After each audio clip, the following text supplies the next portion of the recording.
Welcome to Creating Your Seat at the Table. I am your host, Dr. Ashley Little. A little bit about myself: corporate executive by day, serial entrepreneur by night, CEO and founder of Ashley Little Enterprises LLC, and founder and owner of Talk Radio and TV Network LLC. Tonight we have an amazing special VIP guest by the name of Rashad J. Smith Cooper. Rashad, known as Radical Rashad, is a creative entrepreneur and award-winning media professional. He collaborates on a wide range of projects and initiatives to help effectively communicate messages. He's currently making impact with 105.5 FM, The Beat, Rochester, and other media channels, Avenue Black Box Theater, and local distributors of True Laundry Detergent, as well as Rock Black Gender Group. Rashad is co-founder of Rock Freedom Riders, a movement modeled after the original Freedom Riders of the 1960s. He uses bikes to deliver messages of racial justice while advancing the economic conditions in the Black community by spending dollars and swiping cards with Black brands. Rashad is a member of Alpha Phi Alpha Fraternity Incorporated and earned his bachelor's in communication from Johnson C. Smith University, a historically Black college in Charlotte, North Carolina. Welcome to the table, the amazing Rashad Smith. Woo, woo, woo, woo, woo, woo, woo. Well, Arsenal, your home used to do woo, woo, woo, woo, woo. Dr. Ashley Little, thanks for having me. I am excited to have you at the table tonight to share your knowledge and wisdom with the audience about a variety of things. And we're going to tap into that tonight. But before we do that, I know they heard your amazing bio. So tell us more about your entrepreneurial journey. Oh, yeah, man. I credit my experience at the historically Black Johnson C. Smith University in Charlotte, North Carolina for a lot of my success today. It's where I became, I've always been Black, clearly, but it's real where I became extra Black. Black was everything. Black was breakfast. Black was sitting on the block. Black was excellence. And so I'm so grateful for my experience at Johnson C. Smith University. Now, I graduated in 2010 and I moved back home. And when I moved home, I was interested in working for a communications firm, some sort of creative agency.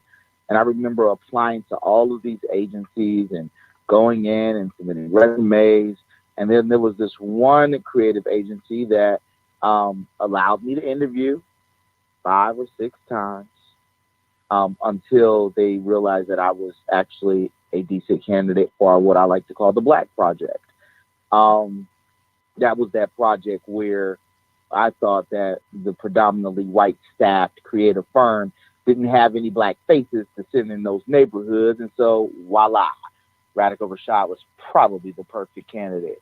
But I used that opportunity and I really enhanced experiential marketing programs here in the city of Rochester. And then other brands started to recognize my impact. My creative work has all been done with me as a sole proprietor for the last 10 years. Over the last 2 years, finally being recognized at the city and county level and with, C-level creatives in Rochester. And so I'm grateful. I'm grateful for rejection. I'm grateful for not having the opportunity. And I'm grateful for how I responded to that, which was creating my own opportunities, which has positioned me to be in a place where I am now to make impact creatively in the lives of Black people, in media, and in the lives of my community. I love it. So let's talk more about that. Why are you so passionate about media? I believe that media controls the mind. I always have. Mm-hmm.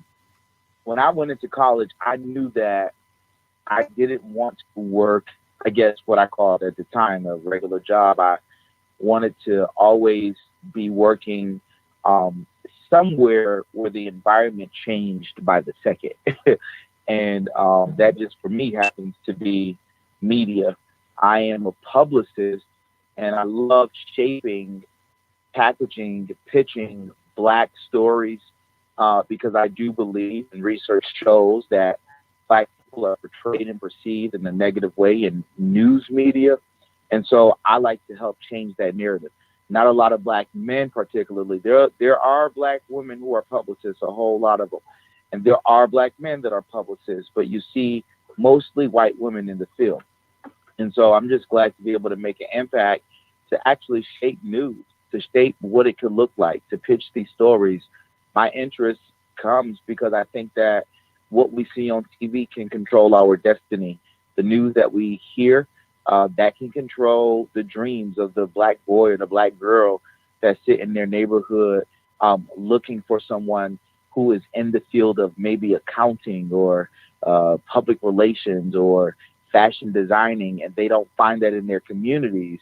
We haven't been privileged to where we can find that on our screens watching the news. And so that's where I think that I come in at. A lot of the clients that I work with, it's an opportunity for me to help them grow their brands, but it's also an opportunity for me to show that little black boy and that little black girl what they may have not seen at home in their communities or at schools, but things that they certainly can do. And so I truly believe in my role in media is about changing the narrative of how black people are portrayed and perceived across the country. And thanks for tapping into that, because that's so important. That's been going on for years, before George Floyd, before all of it, right? And so why do you think the media hides positive black stories? And can you talk more about, some of the things you have done throughout the years that, you've been in media to change this narrative? Because, I know it's a process. Yeah, one of the stories, the films that I always credit, was released in 1915, actually during Black History Month. The director was D.W. Griffith, and it was called The Birth of a Nation. And The Birth of a Nation was this original film. It was originally called The Klansman, but this film really was created to show that black people were monsters. And this was a blockbuster film. It was in theaters at the time. Of course, it was mostly audio, but it was a film that showed that black people, it just sort of reinforced this wrong message about black people being monsters and criminals and creatures and animals. And it did a damn good job at depicting that. And that carried on throughout this nation for centuries and even until today. And so I believe that, I play this small role in trying to tear down everything that the birth of a nation built up in this country. I believe that the media continues to paint this narrative because it is what they know to do. When media was created, the black people weren't at the table telling folks, black people weren't creating terms like what is credibility, or what is, a source. Like, we weren't at the table originally to create these terms.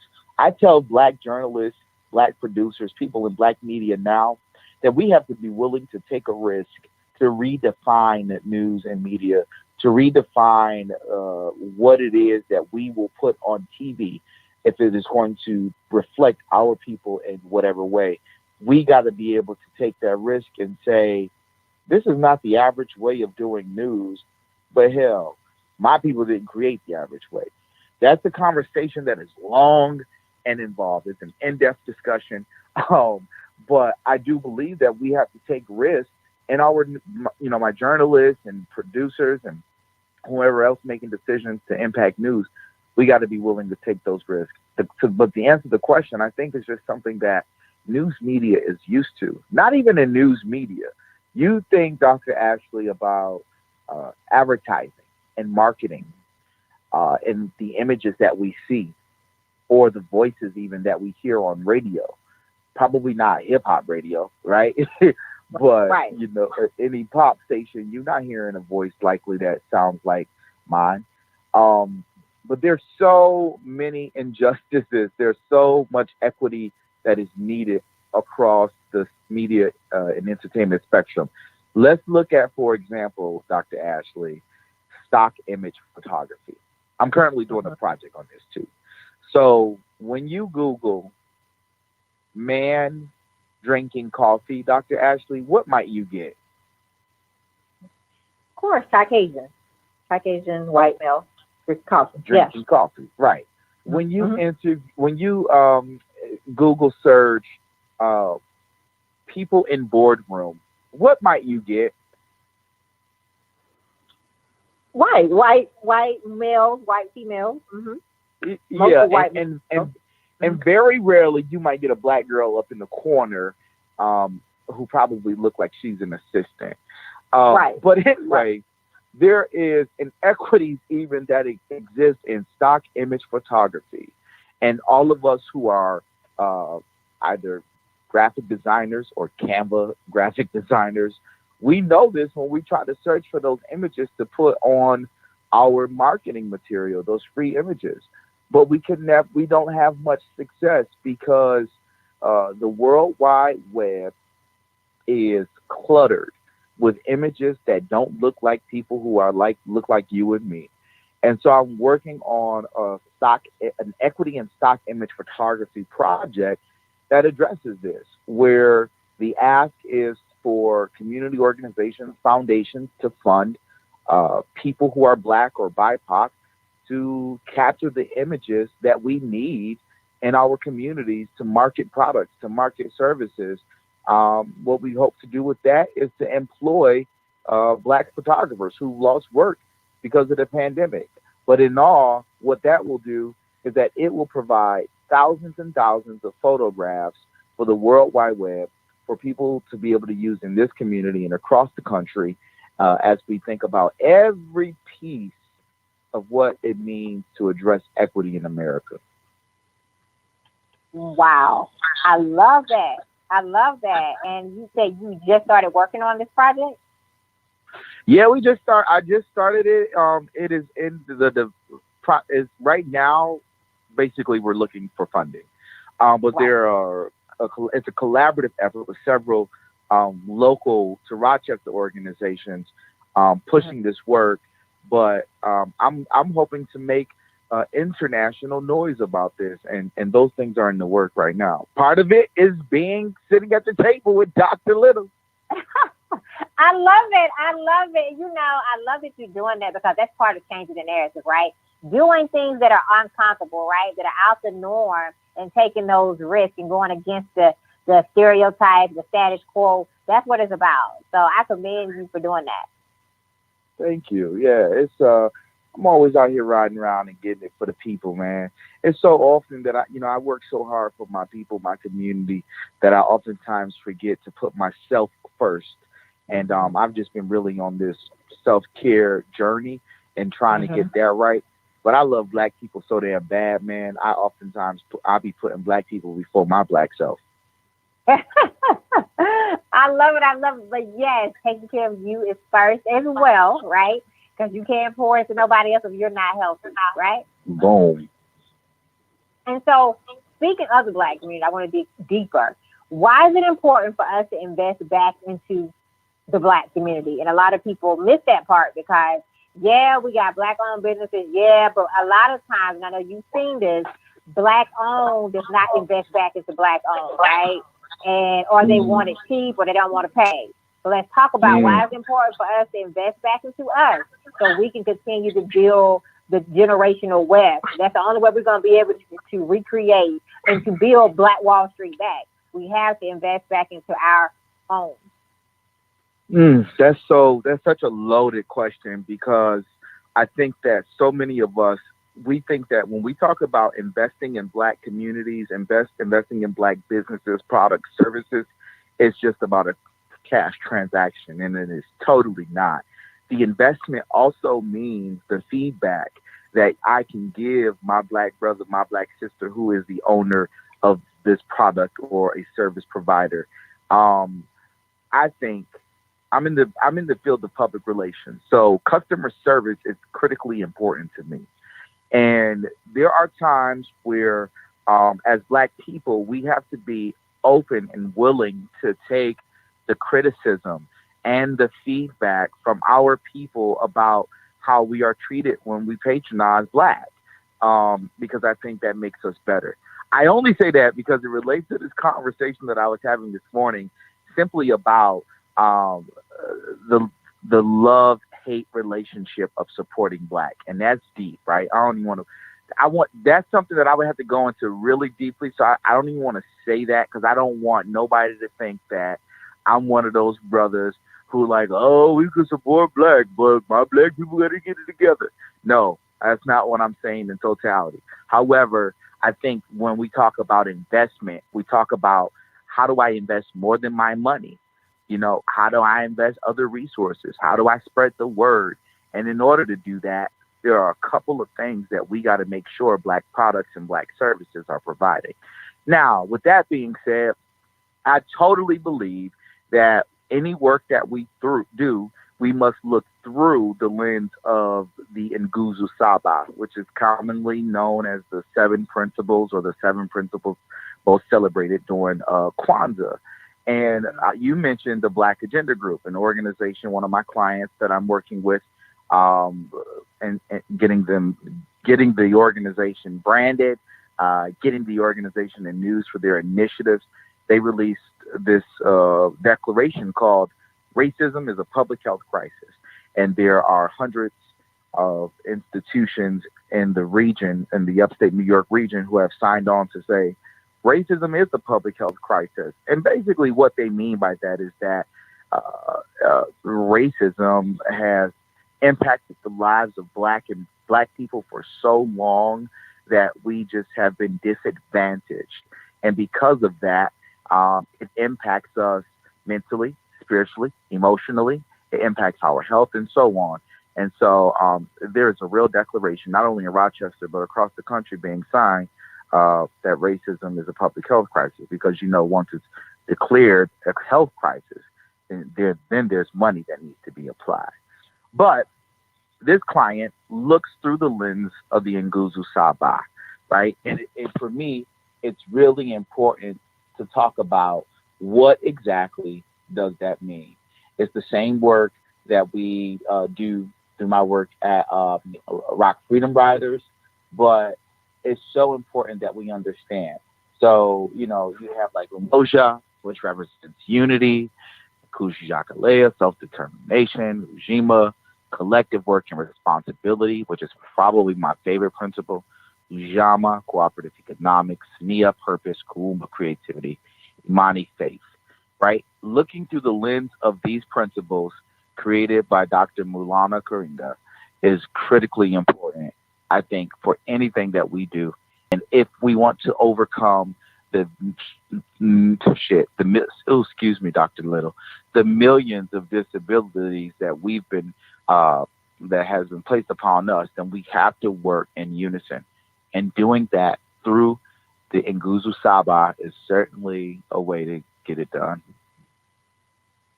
And thanks for sharing that, because that's so important. You brought a different perspective to, ways that we can invest back and what we have to do, right? Strategies and solutions, right? A lot of people, they talk about it, but they never bring the solutions or the strategies on how can we change it, right? On how can we make it better. And so I want to thank you for doing that. So let's talk more, and this is going to continue this conversation with why are HBCUs so important? Why are our historically Black colleges and universities so important? Woo! And why should we be attending HBCUs? Why should we, our African American kids, youth, why should we be attending HBCUs? Why should we be investing into our own?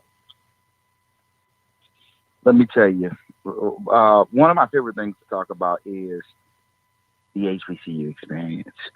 I believe, I'll just say, when I was in high school, it wasn't until the middle of my senior year that I even knew what an HBCU was, right? And that still exists in many cities across America, and it still exists right here in Rochester.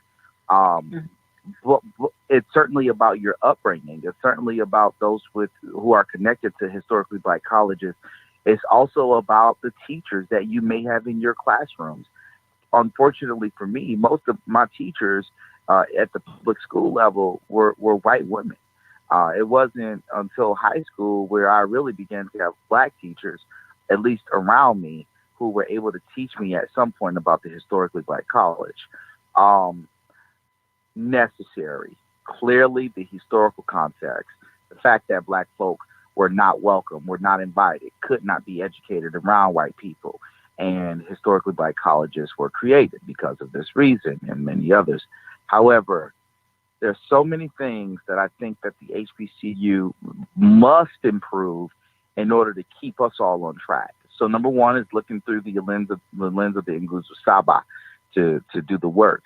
One of the things that I always talk to my fellow Smithites about is that I wish when we entered the campus of Johnson C. Smith University, and for this matter, when all students enter their historically black college, when they enter that campus, when they step foot on that campus, those campuses, these black institutions should be preparing us as students at those black institutions to work together, to develop some sort of business plan, to develop a product, a service, to work together to accomplish goals.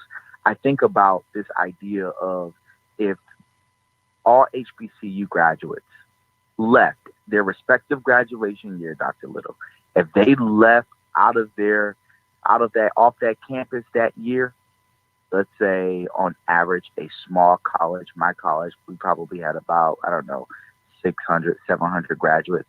That could possibly, 30 cohorts, different businesses.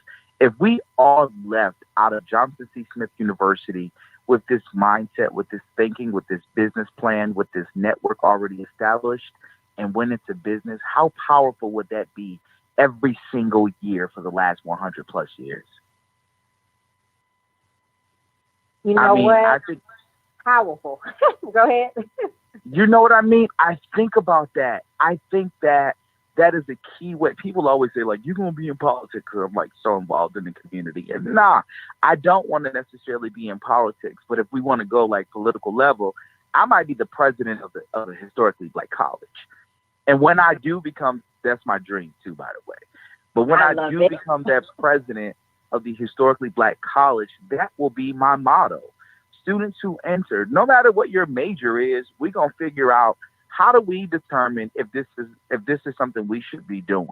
Well, we can train black students to come into the institution together and to leave out with a business plan ready to tackle whatever issues or problems that this world face.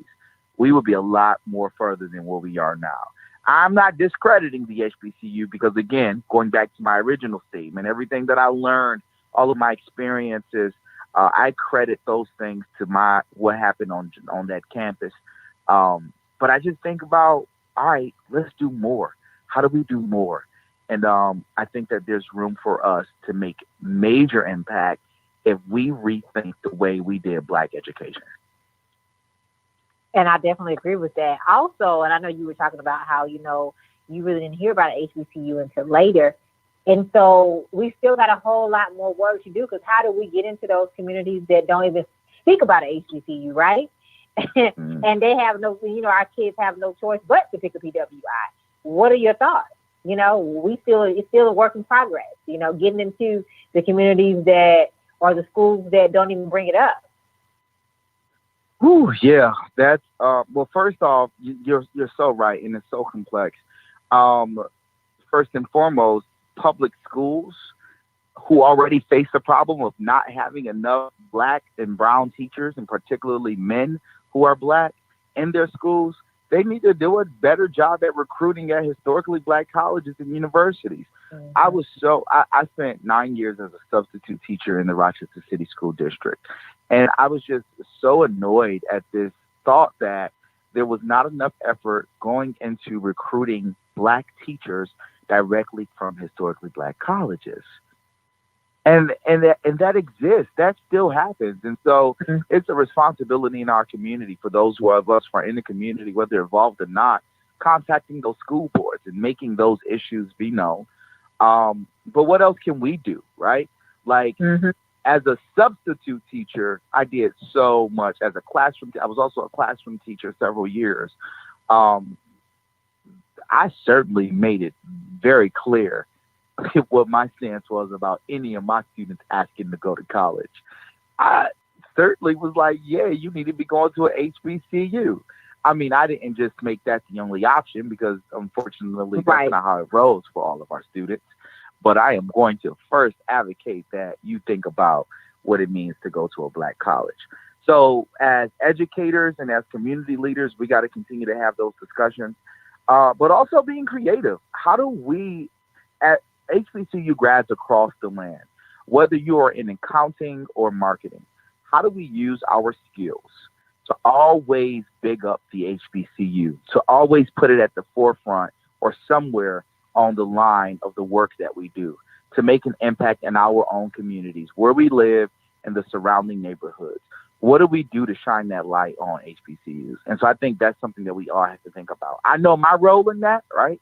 My role Mhm. is working with various clients and making sure that, like I have one client, this is a high school where I've been working on helping them with recruiting efforts and branding, and one of and also building school pride. And so it's an all boys school, and I totally modeled one tactic around the HBCU homecoming experience, creating that feel for students while they're in high school to experience what that might be like, is also important. So we got to get creative, and we got to always talk about it as HBCU grads. Whew, that you know what? That's definitely the answer. Creativity and thinking out the box, and spreading that awareness of what our Hmm. HBCU experience has done for us, and that's why I created the movement to share those stories, right? Because we don't document them. We talk about them, but we don't document them. But everybody else want to document them. Word, Hmm. yeah, Dr. Little, is really about like, and it don't gotta be no big publicized thing. Like, if we No. just thought about what we do, like I tell people all the time, like, and I tell myself this too, because I don't even be practicing it, because I Hmm. wear so many hats. I tell people all the time to stay in your lane or Hmm. identify what your lane is, and in your lane you determine how do you put the HBCU at the forefront. I also heard, let me just say this. I was talking to somebody who went to an HBCU. We were having a conversation about someone after college. This person was applying for so many jobs, and the many of the jobs that they applied for, their competitors, other applicants, were from predominantly white institutions. And this person told me that our mutual friend uh, was embarrassed that he went to a HBCU because Hmm. every job he applied to were folks who were not from an HBCU, and he felt like the employers looked at him differently. And when I tell you, like, my toes were cringing, and I was like, wait, what? I couldn't understand it. And then, of course, as of most recently, I don't know, the last 3, 5 years, this person has kind of changed the way he felt about that, because I guess he just had a dose of reality and something just hit him up, popped him upside the head. Like, are you crazy? But when I hear those kinds of comments, or when I hear the comments like, remember that one year where there was like, it was a lot of back and forth. It was big around predominantly white institutions being better for black people than HBCUs. Do you remember that? Yeah. Yeah. Yeah, and so it's those kinds of things when we're talking about putting our HBCUs at the forefront and making sure that experience pop. We also got to do a job. Some of our role is fighting. Some of staying out in our lane is fighting, debunking those myths and those falsehoods that people present about the HBCU experience. It's the best thing that ever happened to me. It is the best thing. It is my best consecutive experience of my life. Like 4 years.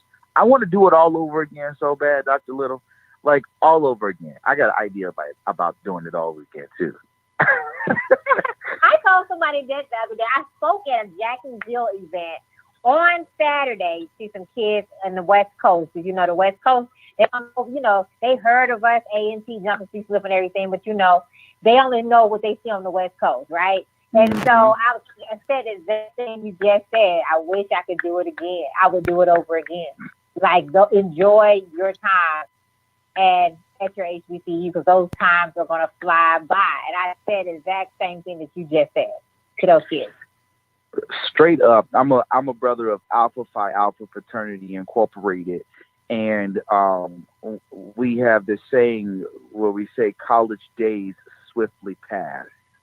And I remember saying that like in college and thinking like, I got a long time to go. I'm still in here. My big bros will say that, and I'm like, I'm still in here. Man, this will be, what year is this? 2021. Yep. Yeah, it'll be 13 years since I joined my organization. I done did college 4, almost 5 times up here. But I think that there's opportunity for that, right? And I think it needs to be funded by Oprah Winfrey or Tyler Perry. And let me tell you what it is. So remember College Hill? Yeah. Loved it, right? But there Yeah. were also things that I didn't love about College Hill, and it was I wanted it to be a little more black, like heavy black. But I just envisioned HBCU students from across the country, alumni, coming together, sort of like real world style, College Hill style, where we come together, we quit our jobs, we come together and we work, right? There's money available for us to work, but the work is for us to make impact in whatever respective communities. And I just want to entertain that idea. Like, and I wonder who would be able to support an idea like that. Like, you look at, like, see what TBS doing right now. TBS is saying, if you've graduated, I think it's after 2015, we're going to pay 10,000 or 20,000 or something of somebody's student loans. And I'm like, I guess that's all right. I guess. But is that really real impact? You got way more money than $100,000 to invest in the black eyes that watch your TV channel every night. The real investment is, how do we continue to put HBCUs on TV, in movies? How do we continue to do that, but also not for just entertainment purposes, but for the sake of making impact in communities? How do I think we do that? I think Tyler Perry, Oprah Winfrey, maybe Spike Lee, Nick Cannon, be able to fund a project that brings HBCU graduates together and allow them to make impact all across the world. And this is also entertainment, also impact, also making money. Those are like big ideas, that I like to think about when it comes to advancing the conversation, the lifestyle of the HBCU experience. I love that. I love that. You should pitch that. I know, right? Oh. I like it. I like it. Hey. So you're also continuing to change the narrative on everything that you're doing. So you are the co-founder of Rock Freedom Riders. Tell us what inspired you to create Rock Freedom Riders and how we can get involved and support the movement. Yeah, I'm up here looking at the website right now. We're getting ready to launch this week, the website. Rock Freedom Riders was created on Juneteenth, 2020. And it was smack dab in the middle of the pandemic in New York State. This was when a lot of the other cities wasn't taking it serious, right? Yeah. But we were actually, June, we were kind of like, oh my gosh, this has to end soon. But here we are about to approach June again. Anyway, it was really because I wanted to get out. I wanted to do something. I needed to be active. And I remember it not being any much rules or stipulations around being outside away from people or exercising, etc. So me and my boy, we just kind of said, yo, let's ride our bikes this one of these Saturdays. And we did it. And when we did it, we was like, let's make a thing of it. And just so happened that Saturday was going to be Juneteenth. So because I'm a publicist, I kind of threw out a little press release and have folks meet us at a local black business for us to kick off the rides. Fortunately for us, every station in the town covered this idea of us getting together to bike ride. Now, remember, I said we were like, oh, let's make it a thing. So what we decided to do was say, all right, our starting location is going to be at a black business. We're then going to stop at two other black businesses along our route. And every time we go to a black business, we need to support that black business. So if it's a convenience store, we need to go with cash money, credit cards, checks. If it's a black landmark, we need to go and have a conversation about that historical figure. And so we did that. We set up this route that had all black stops. And this first bike ride on Juneteenth 2020 was covered by all of the local stations. We went on and started planning bike rides for the rest of the summer, partially because there was nothing else to do. People were also being impacted by like the COVID 55. I'm talking about the amount of pounds that folks were gaining because we just was eating at the crib, myself included. And so we just kind of strategized around this bike ride. Then we needed a name, and we were thinking about the current times. Black Lives Matter was in full effect. In Rochester, we dealt exactly what was dealt with in Minneapolis with George Floyd, but in Rochester, there was a Daniel Prude that occurred right before George Floyd, who was also murdered at the hands of police officers. And so we said we wanted to be able to ride these bikes through the lens of some folks who knew what it was like to be in transit and to take action. And that was the original Freedom Riders of the 1960s, where they got on buses and traveled to the segregated South, black and white people, to test the laws of the land, to make sure that it was accurate and true that black folk can sit at the counter or that black folk can ride at the front of the bus. And so we wanted to be able to test what we could test in our city. And so we said, well, what we know we can do is amplify messages of the Black Lives Matter movement. We also know we can work in real time and support black businesses by taking all of these bicyclists to these businesses and having them pull out their cash, credit cards, and checks to support these black businesses. And we started doing that the entire summer. And now it has become a thing. This year in 2021, we are moving forward, Dr. Little, with creative services where our advocacy looks different. We want to amplify the messages of the movement for racial equity, justice, but we also want to dive into this diversity and inclusion space of companies. You know, in 2020, everybody was creating their diversity and inclusion plans. They were giving Black Lives Matter promises. And so we said, you know what we're going to do this year? We are going to hold these businesses accountable for the things that they've said that they're going to do moving forward for the sake of Black lives. I ain't just talking about the local organizations. I'm talking about the Netflix, the Nike, the Cinemax, the TBS, all these organizations who have said, this is our plan forward. This is what we're going to do to impact Black lives. We want to make sure they're doing it. We're going to make sure they're doing it. We're going to hold them accountable. We're going to help them communicate their message through some sort of creative communication campaign. And if there are organizations or businesses that don't have an initiative, we want to help them make an initiative, because racial equity, justice, diversity, and inclusion is certainly important at predominantly white corporations in America. And we're going to do our role as Rock Freedom Riders, just like the original Freedom Riders, to address that issue. That was a mouthful. Oh, I love it, though. I love it. Wow. And so with that being said, you all getting ready to do it again this year, and it's going to be probably bigger and better, I'm sure, right? And so yeah. How can people, monetarily support you to help you all continue to push this movement forward as well? I like when you say that. I like how you say monetary support, because that's critical, right? So first of all, folks can go to rockfreedomriders.com and subscribe. You enter your just simply enter your email, and you can subscribe, and we shoot out different ways that you can support us. One of the things that I preach, Dr. Little, and this goes for all social justice movements across the country, I believe that the organizers of these movements should be paid. And we especially saw that in 2020 when organizers and leaders of their respective communities were risking their lives during COVID to bring people together to fight for justice and inequalities.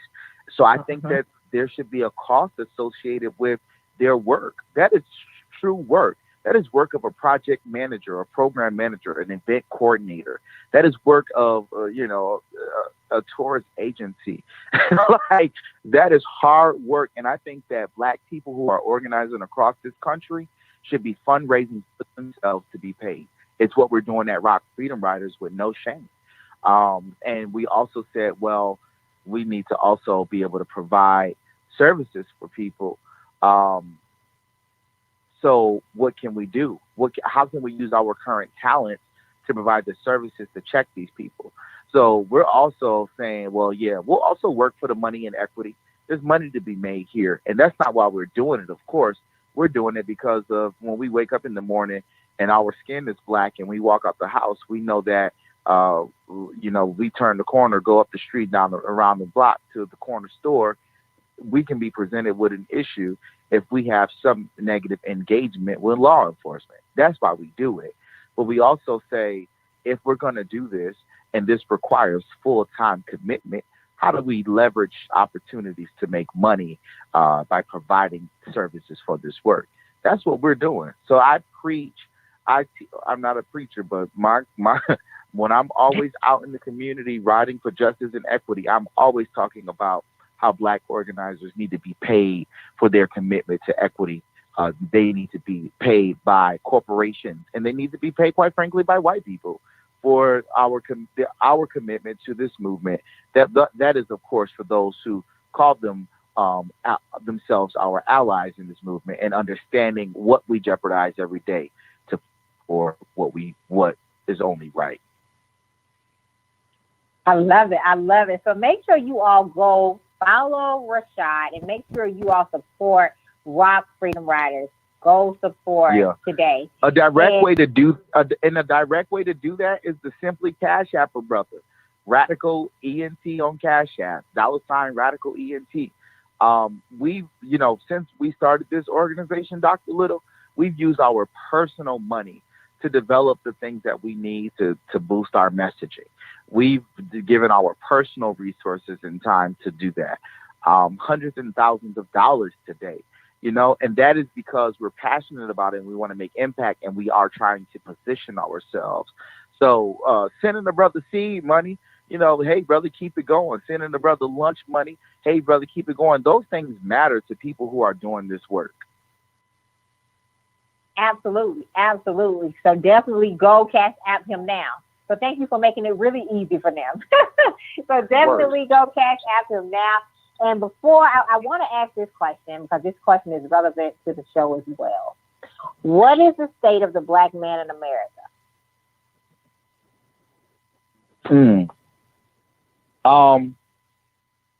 That's a good one. I don't really know how to answer that. I think that the Black man in America has opened his eyes a little wider. I think that we are now truly not necessarily ready, but preparing ourselves to defend for ourselves, to build for ourselves, to be for ourselves.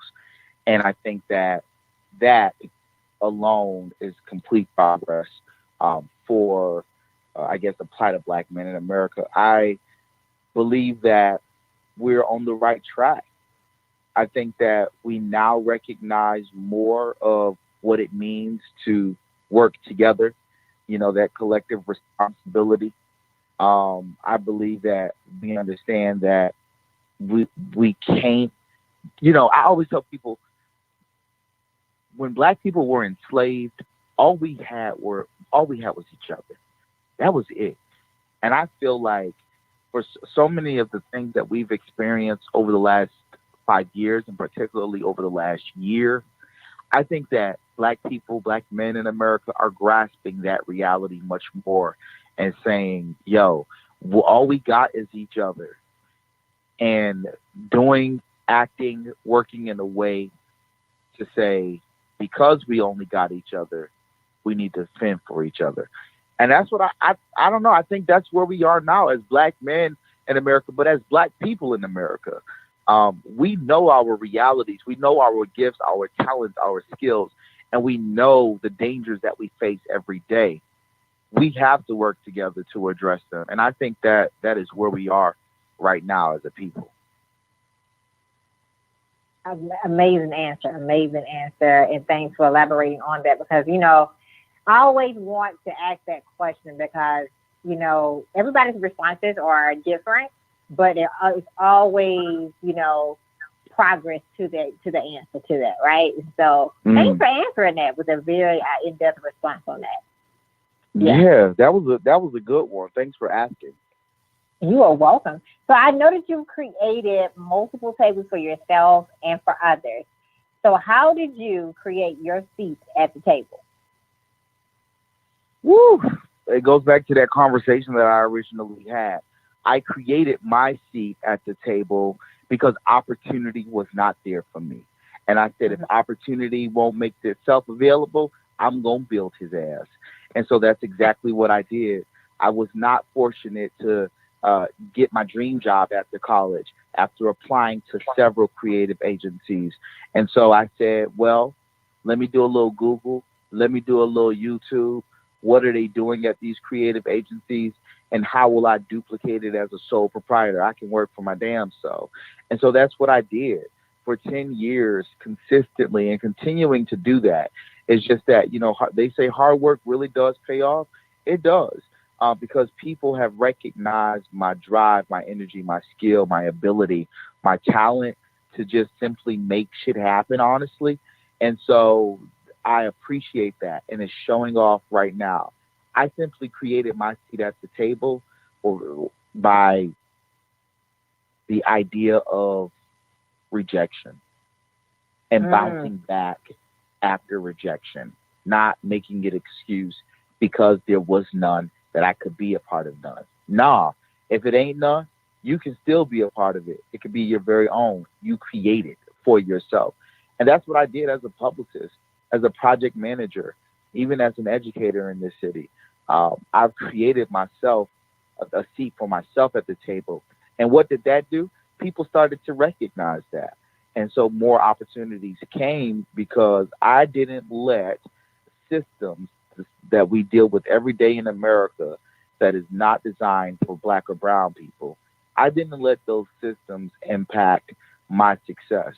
And success looks different for all of us, right? My success was simply making sure that I can be able to have a voice that is heard. And I truly believed in getting paid for my voice. I believed in getting paid for my opinion. And when nobody else gave me that chance, I designed it for myself. And that was by working with black people, working with businesses, working with entrepreneurs and artists. These are people who could not afford to hire a creative agency to help them package and pitch news stories about their brand. They only had a couple $100, but I made that sacrifice because I didn't have it, right? I didn't have that experience anywhere else. I developed it for myself. I made that sacrifice and I took those pay cuts of what they were probably making at agencies, and I was doing the work for my people. And it paid off because I created it myself. And I think those who have supported me in the creation of that work, whether it was through prayers, through thoughts, through resources, or hiring me as and they'd be the client, I appreciate it. But I think it's all about how do we create it? What do we do to create it? I love that because you don't wait on nobody else to give you a seat. Create your own. So thank you for speaking on that about building your own table. A lot of people wait for people to give them a table. Build your own. So thank you for sharing that, which leads into my next question. What did failure teach you on your journey? That's such a good question. That it's inevitable, that it's going to happen, no matter how successful you get, neither, right? There will always be some sense of failure because the moment you run into that failure, you got to be able to address it so that you don't have to address it anymore, which makes you honestly a better person, I think. So I think that failure is inevitable. And the huge lesson that I learned along the way. You can prepare as much as you want, but there is some sort of crisis that may come at any given time and knock you off your feet. And it's really about the bounce back. What do you do in that moment to pivot? We saw that best last year with coronavirus. Folks were not Mm-hmm. ready. Nobody was prepared for a pandemic. No one knew what to do, but we had to learn, and we had to learn quickly. And it was that bounce back, that pivot that saved so many of us. So I think that the way we move in life is really know that failure is inevitable. It's about how you take that failure, you dust that damn thing off, and you figure out how you bounce back from it. How do you become better? How do you do more from what you've already recognized as failure? And I think that that really truly defines, that's beyond success for me. That's at the point where you've reached thought leadership level. At that point, expert, content and context expert, right? Like you Mm-hmm. really know how to move and shake when you're presented with failure. And that's because you've been through it and you ain't scared of it. You're not scared of it, but you have to be prepared for it. And if you ain't prepared in that moment, you got to figure out how to pivot. Just always be ready. Powerful. So, what did success teach you? Because you're very successful. What did success teach you? Success taught me that at any time it could be taken away from you, right? So many of us, many people, we put on these pretty hats with bows on them, like everything is perfect.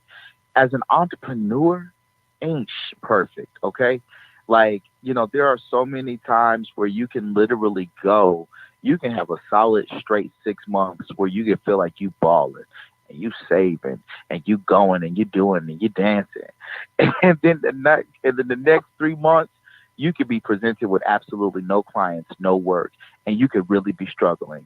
And so I think what success has taught me is that at any moment it could be snatched away from you if you are not actively working to better yourself each and every day. And I've learned that the hard way. And I continue to learn that. And I continue to talk to very successful people who acknowledge that. They know that success can be taken right from you, right under your nose, if you are not actively practicing in it. And so I say that for us to really understand, like, yo, the grind is nonstop. It continues. So many people think when you reach a certain level of success that it stops. No, like even the most successful are still trying to figure out how to be more successful, how to get more money, how to attract a greater audience. And we always got to be in that mindset because that success can be snatched right from you. Well, and you can ask any one hit wonder about it. Absolutely, absolutely. And thanks for shining light on that because it's so important to stay humble, right? Staying humble, no matter how high you get, always serve and reach back. So thanks for sharing that. And so Rashad has been very busy this February, but you've been very busy as I can see, right? So what can we expect from you the rest of 2021 in this new year and new year? Woo, such a great question. I've committed 2021 to being a year of self care, happiness for self, right? I have committed to Mm-hmm. that. I'm practicing that right now. I'm trying to eat better. I say I'm trying because I'm trying. Um, but I'm doing better. Um, I am also very excited about the work that we are doing with Rock Freedom Riders, holding major companies accountable for their equity and inclusion initiatives, their Black Lives Matter promises. I'm super excited about the creative services that we're going to be able to provide for people. And I got to say this, Dr. Little, what really motivates and drives me around this, Rock Freedom Riders, there's the nonprofit part of Rock Freedom Riders, and then there is the for-profit with our services we provide. What really motivated me to get behind and lead this effort to hold businesses accountable for equity and inclusion initiatives that they own was the work that I do currently at a predominantly white company here in my city, a predominantly white nonprofit creative firm where money is floating all around for uh, my white colleagues to do black people work and for black communities. And so I wanted a piece of that pie. Instead of getting a little bit of the crust, I want the whole damn pie. And I want to be able to support my people and folks who need employment, that look like me, that who can do this work, and not traditional work, right? Like in 2021, I want to think about what it means to hire. Like, what does it mean to hire and consider equity, right? Does that mean that a person who needs to lead a project, be a project manager, do they need to have a degree? No, they need to be able to write on a computer and spell accurately and have good connections and relationships and everything else to fall into place. And so I want to be able to provide opportunity this year to people who have been put on what, maybe they've been put on the blacklist, or maybe they just can't get an opportunity because they have not had that traditional Americanized skill set to do the work. But I think that people who have lived experience, people who are context experts, those people can make impact in our communities. And through Rock Freedom Riders Creative Services, that's what we want to provide. And we want to do it with black people to fix black people issues, because we know best how to fix our own shit. And so I'm really excited to lead that work. And I'm excited about the movement. Instead of these 5K walks and runs that folks are doing across the country, and shout out to them, right? But, I'm looking for Susan G. Cohen bicycle ride by the Rock Freedom Riders in the next few years. All of these endurance events that are made for fundraising purposes, I welcome businesses and organizations to consider Rock Freedom Riders using our bicycle brigades to make impact in these communities. That's what I'm looking for in the year 2020. I'm looking forward to supporting the good in the hood. I love it. I love it. I love it. So, super kudos to all the amazing things that you are doing and are about to do, because I know you're going to dominate 2021 as well. And thanks for, changing the narrative, continuing to change the narrative, and providing strategies and solutions, right? Because that's what it's about. We talk all day, but what are you doing? What are you executing on? What solutions are you providing, right? And so thanks for being the change that we want to see. And so will you please tell our listeners how they can follow you and support you on all social media platforms? Yes, y'all. It has been a pleasure, Dr. Little. Thank you for this opportunity, for shining the light on Black excellence, in which I think it lives within me and those who I serve. Folks can connect with me directly on all social platforms, Radical Rashad, on all social platforms, including Clubhouse, Radical Rashad. You can also email rockfreedomriders@gmail.com to engage with the movement. But Rock Freedom Riders is also accessible on all your social media platforms. But please hit me up. Let's connect. Let's build. Let's grow together. Maybe I can support your brand. Maybe I can help you push harder. Maybe you can help me. Let's connect. I love to connect with people. I love to connect with Black people. I think that collaboration is key, and I'm ready for it. Absolutely. So make sure you all follow and support Rashad. And Rashad, thank you again for coming to the table, taking time out of your very busy schedule. This has been a powerful interview, and I can't wait to invite you back to the table. I'm ready to sit at the table. The next time I'll bring the cognac. Awesome. And I look forward to continuing to build our relationship and collaborating in the future. I know Clubhouse is how we met. And, to the listeners, make sure you join Clubhouse, okay? It's a lot of business opportunities, a lot of relationships that are built on Clubhouse. If you want to speak on it a little bit, Rashad, before we end. Yeah, listen, Clubhouse is everything.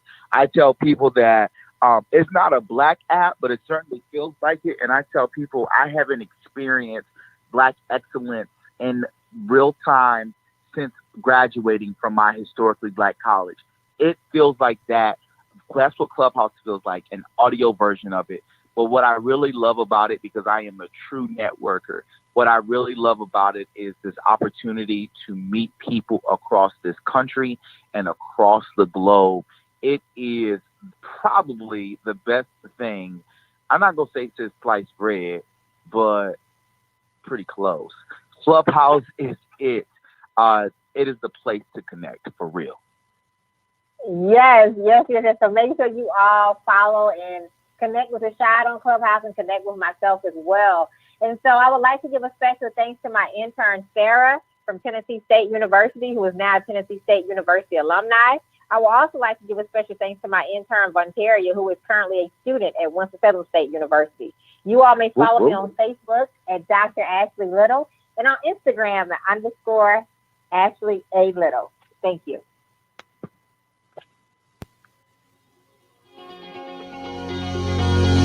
Thank you for tuning in to another episode of Creating Your Seat at the Table, where Ashley speaks with corporate professionals, celebrities, entrepreneurs, authors, and speakers who are transitioning or have transitioned to entrepreneurship.